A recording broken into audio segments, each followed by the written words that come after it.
Hi everyone, my name's Matt. I'm from Perth in Western Australia, and it's been 2.5 years now since I've read All Yet Faster and have been doing the work.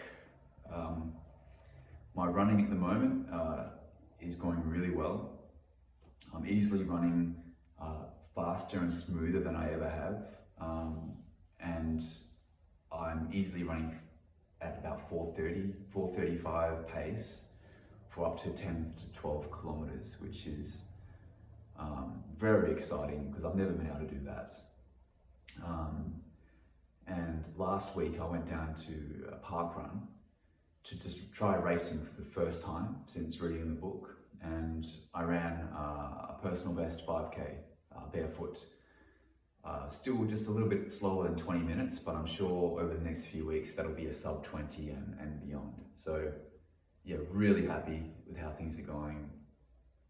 But more importantly, I feel now that the transitional niggles and the transitional awkwardness of learning a new way of moving is sort of behind me now. Whilst there is, I'm sure, plenty of strengthening to come and improvements in technique, I feel like the hard part is behind me. That's what I'm hoping, anyway. But yeah, I'm telling you where I'm at now, but I'll also outline where I'm coming from, and then I will maybe talk about a couple of the obstacles, the two main obstacles that I came across on this journey. So I'm 39 now. I started running when I was 29, so 10 years of running. And I've always been running in barefoot shoes because it always just felt better for me. So I was running in Dunlop volleys and Breedroom 5 fingers and Merrill Vapor Glove and things like that. And for a few years, it went really well. I had fun. I enjoyed feeling the ground like that. And I could tell that I was moving better than when I had run previously in Nikes and Asics and things like that, which I never enjoyed. So things were going quite well, but as I started to pick up speed and do some good race times, the injuries started to creep in. So I started to get pain around my forefoot area and my cuboid, just from what I think I was doing is for midfoot overstriding and sometimes heel striking in barefoot shoes. And eventually my feet just couldn't take anymore. And the injuries to them just started to become more and more frequent. And after about 6 or 7 years, by that time, my mileage was starting to drop off and my speed was dropping off as well. So I was quite frustrated and I was often limping around and still trying to run. So I decided my plan was to take the shoes off completely and just run barefoot and see how that feels and try to work out what was wrong, because there wasn't a lot of good advice that I could find online, a lot of bad advice, and I was doing a lot of tail wagging the dog type stuff. I was trying to force a cadence and force a midfoot strike and things like that. So I started playing around with just barefoot running, and I was getting some blisters and I didn't really know what I was doing. And then a friend of a friend just happened to recommend All Yet Faster to me, and I sampled a chapter and I just knew immediately that this is what I need. A manual of how to run for human beings is sort of what it seemed like to me from the ground up. So I bought the book, read the book cover to cover, and I was pumped because it was everything I'd been looking for. It was the perfect book at the perfect time when I was looking for answers. So I got up there and started doing the technique drills, and because I had been wearing barefoot shoes already for some time, I arrogantly assumed that I could just keep running my usual mileage and just tweak the technique a bit and get away with it. So that's what I did. I did that for a few months. I just kept running my usual 12 to 15 kilometer runs and trying to tweak the technique. And I thought I was doing okay.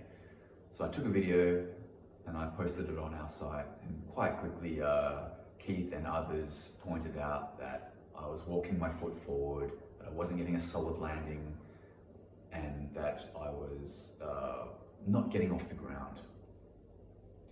So that for me was a huge reality check. And I knew, okay, I have to go back to the drawing board, I have to go back and have a fresh start and learn how to do this. Which I think brings me to the first obstacle that I encountered, which was getting a solid rebound, an aligned landing and a solid rebound. That for me is essential. You need to know what it feels like to land aligned and balanced and get a solid rebound before you can really progress further, I think. And by looking at my early videos and looking at almost all of our early videos, that seems to be a stumbling point for everyone. It's just getting that very fundamental landing correct. So Keith's treadmill video is excellent for this, the starting off routine, and also the single leg starts. I think between those two exercises, you can really learn what it feels like. And once you know what it feels like, then you can bring that feeling into your run with you, and you can reset and whenever you need to, and really make sure you're nailing that landing. Even to this day, I still start my runs with the treadmill kind of routine, and if I'm feeling a bit sloppy during the run, I will stop and I will do some single leg starts just to get myself back into the right posture, and then it always helps. I'm always running better after I do that. So once I had that sorted, the next year or so was quite good. I just slowly got faster, my technique slowly got better, and things were going well. Then about 18 months into this journey, I started to get pain under my ankle here, which I now know was my posterior tibialis.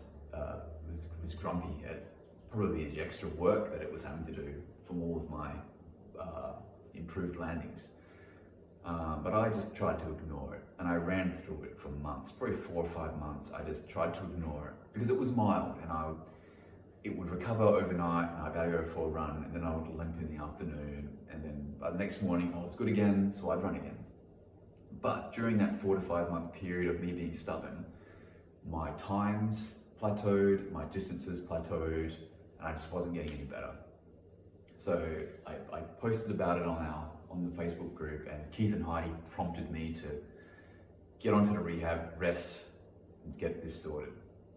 So I did that. For 6 weeks, I was religiously doing the spiky ball every day after heating my foot up in a bucket. And I was doing all the exercises, 30 reps of each exercise, 3 times 30 for some of the exercises, I believe, for the maestro especially. And I would also do, every day I would do the quarter leg squats on both legs. I started off with 10 per leg. I think by the end of my 6 to 7 week rehab period, I was doing 3 sets of 30 on each leg of the quarter leg squats. Now that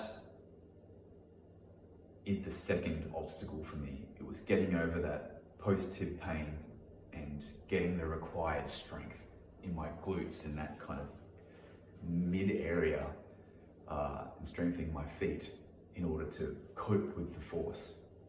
And after that, I was a different runner. Within probably 3 to 4 weeks of doing my rehab, I was instantly faster. I went from running at about 5 minutes to 5:10 per kilometer to running at about 4:40. Within a few weeks of that, I was running at 4:20 when I wanted to. And I could feel the strength. I could feel that my glutes were stronger. Even when I was at work, or just walking around, I could feel that they were sort of carrying me. I was just much stronger around this area. And I could feel myself bouncing on the runs. It was an absolute game changer for me, because now I had all of the strength in the right places to do what I wanted to do. After that, it's really been all gravy. It's just been slowly slow improvements in my speed and technique, and I've been feeling really good once I'd cleared that obstacle of the post-tib. So my recommendation, as I've seen Keith and Heidi recommend, is to, no matter where you're coming from, whether you're a seasoned runner, whether you are a new runner, really put some focus on doing those strengthening exercises like the quarter leg squat and the spiky ball and Heidi's exercises, and you will better equip your body to deal with the transition. I believe if I had focused much more on the strength stuff earlier, I probably would have had a smoother transition and a faster transition, instead of stubbornly going at it the way I did. I would also recommend you read the book many times. I think I've read it 4 to 5 times cover to cover, and I always find something new and helpful in there, or something I hadn't noticed before. Everything that you need really is in this book, except maybe some patience. You got to bring that yourself. I'll also just mention that the vast majority of my running was barefoot on the road. Now, I know not everyone is going to have access to, relatively clean, smooth roads, but if you can find something suitable, even if it's just some firm grass, I thought that was instrumental in refining the technique for me, really getting that feedback. It's running in thin shoes, for me, is not the same as being actually barefoot. As far as tools go, I've got the spiky ball. I believe the brand is Fit 66. It's really firm, but it does have a tiny bit of give. I find most balls out there are just too squishy, but I like to have just a little bit of give. Also, you can see behind me, I have a pull-up bar installed in my lounge room. I don't do any chin-ups or pull-ups on it. I just use it to hang, just to straighten myself out and feel good. That's all I use it for. But apart from that, that's really all the recommendations I can give. So yeah, remember to enjoy it. As James O'Donovan says in his video, don't microanalyze everything. Just keep running, listen to your body, and the changes will come. It's easy to get too caught up and get frustrated or doubt that you're improving, but if you read the book, do the exercises, get your body strong, and be patient, improvement will come. Thanks guys.